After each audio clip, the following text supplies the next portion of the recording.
Fala, caipirada, bom dia, boa tarde, boa noite. Meu nome é Sagran Carvalho, falo aqui dessa maravilha, Chapada dos Veadeiros, aqui no norte de Goiás. Galera, seguinte, 2 pontos.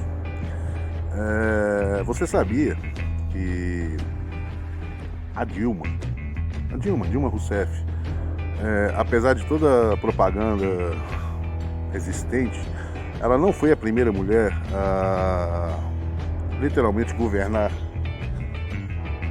esse lindo país aqui de meu Deus? Pois é.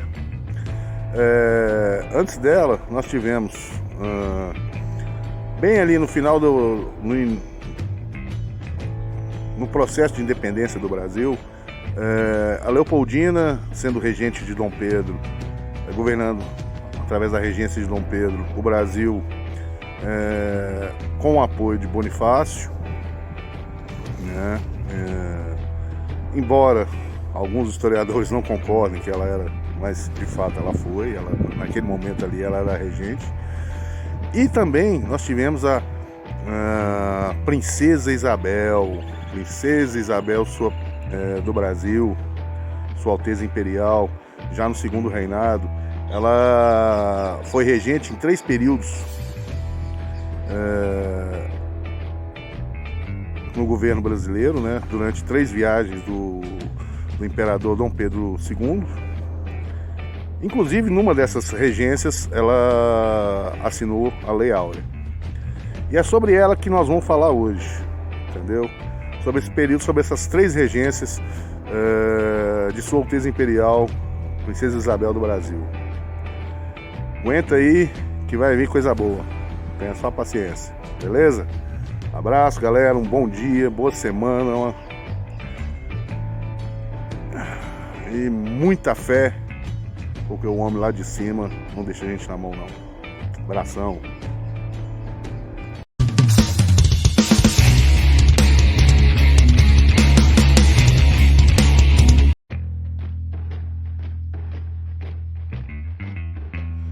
E aí, caipirada?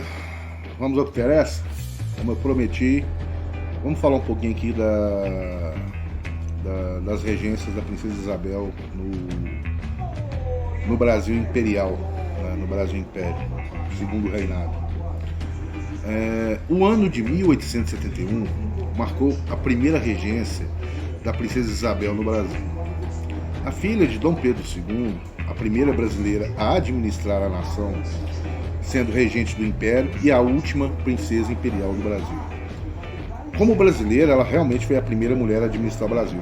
Mas lembremos que no primeiro reinado, Leopoldina, que não era brasileira, era austríaca, também cumpriu esse papel de regência e foi muito importante naquele período ali da independência do Brasil, com o apoio do José Bonifácio, entendeu?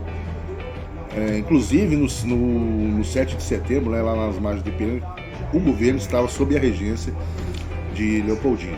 Mas seguimos. A Isabel assumiu o trono por 3 vezes, por conta das viagens realizadas por Dom Pedro II, em 1871, 1876 e 1887. Na sua última regência, assinou a Lei Áurea, que extinguiu a escravidão no Brasil. Ao completar 25 anos, a Princesa Isabel foi eleita a primeira senadora do país, isso em 1871, conforme a Constituição Brasileira de 1824. Além disso, foi a terceira chefe de Estado brasileiro e chefe de governo após sua avó, a Imperatriz Leopoldina, como eu disse anteriormente, e sua trisavó, a Rainha Maria I. Na verdade, a Maria I não chegou efetivamente a governar o Brasil, estando aqui no Brasil, né? Ela administrou o Brasil antes da doença piorar, ainda em Portugal, mas a partir do momento que para cá veio, em 1808, trazida por Dom João VI, ele já era regente e a administração das colônias e do país de Portugal já estava a cargo dele, né? Antes sigamos. Isabel, voltando a Isabel, né? Assinou as leis, na segunda regência, assinou as leis que conferiam a libertação dos escravos, como a Lei do Ventre Livre, Lei número 2040, assinada pela princesa no dia 28 de setembro de 1871, onde instituiu a liberdade para os filhos de escravos que nasciam a partir daquela data. A Lei Áurea, número 3353, assinada pela princesa regente no dia 13 de maio de 1888, extinguiu o trabalho escravo no país, que durou por 300 anos. Lembrando que o Brasil carrega uma mancha histórica de ter sido o último país das Américas a abolir o trabalho escravo dentro do seu território. Sigamos. Dom Pedro II deu a Isabel uma educação própria às mulheres que deveriam governar e que não diferiu da que se dava aos homens. Entretanto, ele a manteve afastada de todos os assuntos do Estado. Isabel, sanciona na regência de 1871 a Lei do Ventre Livre. Contudo, não teve participação alguma na tramitação desta, mas sua concordância facilitou a passagem da lei. Com a volta de Dom Pedro II, ela volta à sua rotina doméstica de mulher casada. Com outra viagem de Dom Pedro II, novamente ela precisa assumir, pela segunda vez, a regência do Brasil, que compreende o período de março de 1876 a setembro de 1877. Essa missão foi-lhe ainda mais penosa que a anterior, dada a sua situação pessoal e a própria situação política e econômica do Brasil, que havia mudado econômica e politicamente para pior. O imperador pediu-lhe que, para ao menos ela conseguisse sustentar no poder até o seu retorno.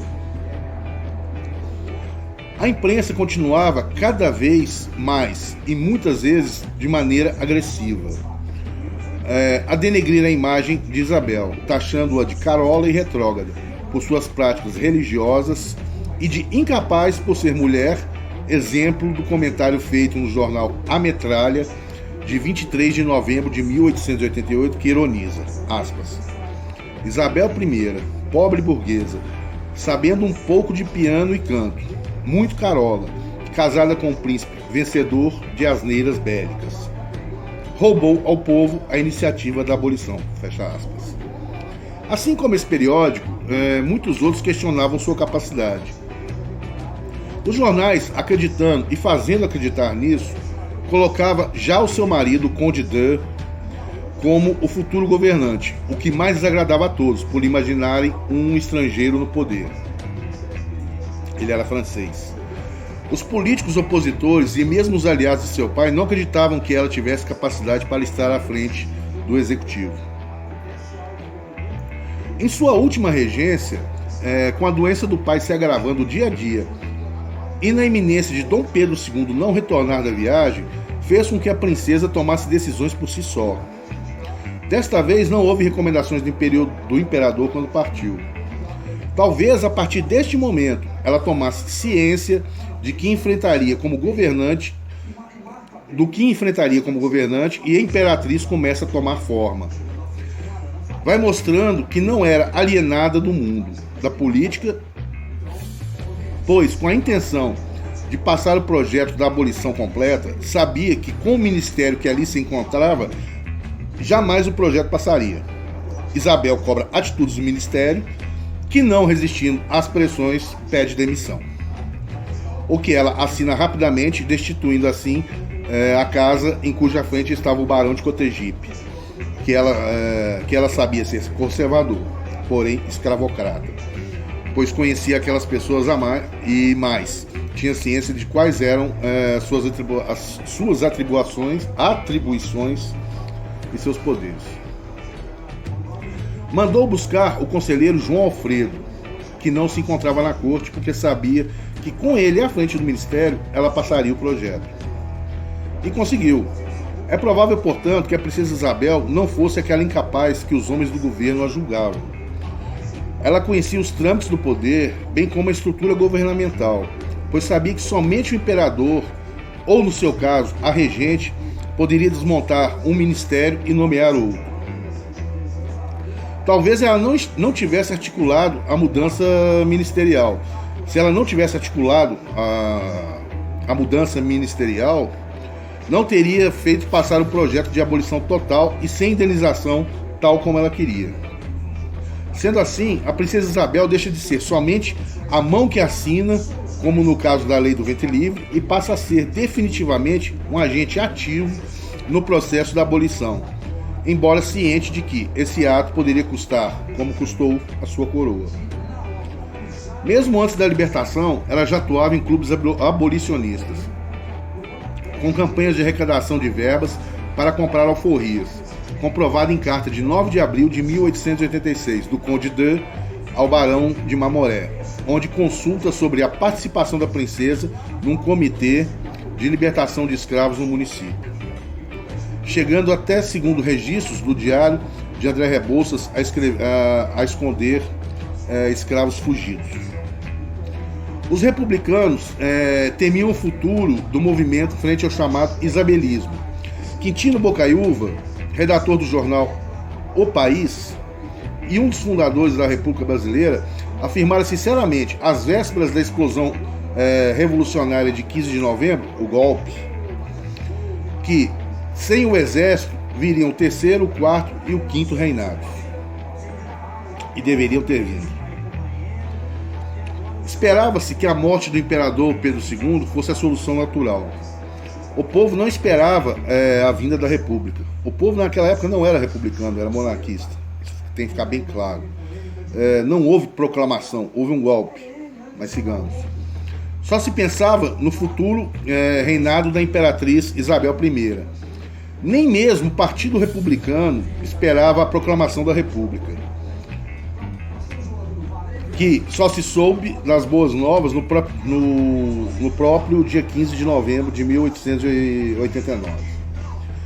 Os militares de Deodoro da Fonseca foram os verdadeiros salvadores do republicanismo brasileiro em meio ao fervor isabelista. Ou seja, volto a repetir, o golpe republicano nada teve a ver com o povo, foi realmente um desfile militar no Campo de Santana, que derrubou toda a monarquia, e até hoje eu custo entender por que não houve uma tentativa de se lutar contra isso. Nesse ponto, acho que foi um dos grandes erros de Pedro II no seu reinado, mas é história.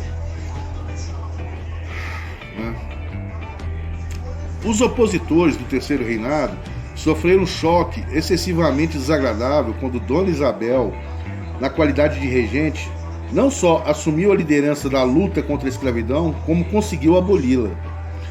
Questão de meses. De fato, a princesa Isabel se adiantou às forças progressistas do país e ganhou popularidade justamente entre aqueles que os republicanos afirmavam representar. A verdade é que esses republicanos cultos e elitistas não tinham muita simpatia pela massa analfabeta e ignara. Vejam aí o quanto é parecido com o que ocorre hoje. A elite cultural e intelectual tem horror ao povo e, segundo ela, acredita, ela é o sacerdote a guiar o rebanho. Até hoje é assim no Brasil. No Brasil não, no mundo também hoje está muito forte.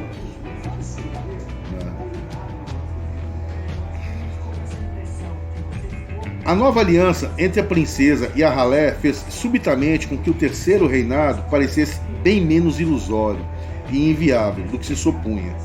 Por esse motivo, os positivistas de Benjamin Constant perceberam que a instauração da República no Brasil não poderia acontecer pela via democrática, mas sim pela força das armas. E foi o que de fato aconteceu. Entendeu? Então, vou repetir novamente. Não houve proclamação da República com golpe militar. Inclusive, Deodoro era monarquista. No ato em que Deodoro participou daquele Tem até dificuldade de chamar a palavra para aquilo, para aquele desfile militar tosco. Ali ele não proclamou a República em momento algum. A República foi proclamada depois, numa jogada que envolve mentiras, tudo, na Câmara Municipal do Rio de Janeiro. E já era fato consumado, cabendo Deodoro apenas assinar. Mas, como volto a repetir, até hoje eu não consigo entender como Dom Pedro II aceitou e se sujeitou a um ato tão escabroso, entendeu? Livros dizem, relatos dizem que ele não queria um derramamento de sangue entre os patrícios, mas fato é que mesmo que houvesse alguma revolta e algum sangue fosse derramado, seria uma coisa talvez muito rápida, e a proclamação teria sido debelada muito rapidamente, entendeu? Muito rapidamente, porque, como disse, a grande maioria da população, a grande maioria do povo era monarquista, entendeu? Tanto é verdade que após a proclamação, na primeira Constituição Republicana, eles prometeram fazer um referendo para escolha entre monarquia e república. E esse referendo nunca, aliás, foi feito mais de 100 anos, cento e tantos anos depois, que foi aquele que se votou há alguns anos atrás, e os mais velhos vão lembrar. Ele escolheu o sistema de governo monarquia ou república, parlamentarista ou presidencialista, e a favor ou não do comércio de armas. Lembra desse referendo? Somente ali, uma promessa que os golpistas da República fizeram lá em 1889 foi cumprido. Aí já não tinha mais jeito, né? Gente, é isso aí. Eu usei como fonte para esse vídeo aqui o livro A Dimensão e Formação Política da Princesa Isabel, de Ângela Bonar Mitty Borges de Campo. Usei também Princesa Isabel do Brasil, Gênero e Poder no Século XX, por Roderick J. Barman, por Roderick J. Barman, e História da Civilização Brasileira, de Pedro Calmon. Espero que tenha ficado claro, entendeu? Espero que tenha conseguido passar para vocês um pouquinho dessa grande mulher da nossa história, tão maltratada, tão ridicularizada e tão pouco homenageada, entendeu? Brasileiro não, as pessoas no mundo em geral, elas até conhecem história, ainda que por alto, mas elas não acreditam, como eu diria, que os ciclos históricos possam se repetir e que coisas ruins acontecem quando a gente não conhece, quando a gente não toma ciência do que a história tem para mostrar. Então, não custa. Pega um livrozinho de história, lê. Existem vários aí, se você quiser. Eu não estou aqui para recomendar nada para ninguém. Mas conheça um pouco mais da nossa história, da história do seu país. Beleza? Gente, até mais. Valeu. Amanhã estamos de volta. Fui!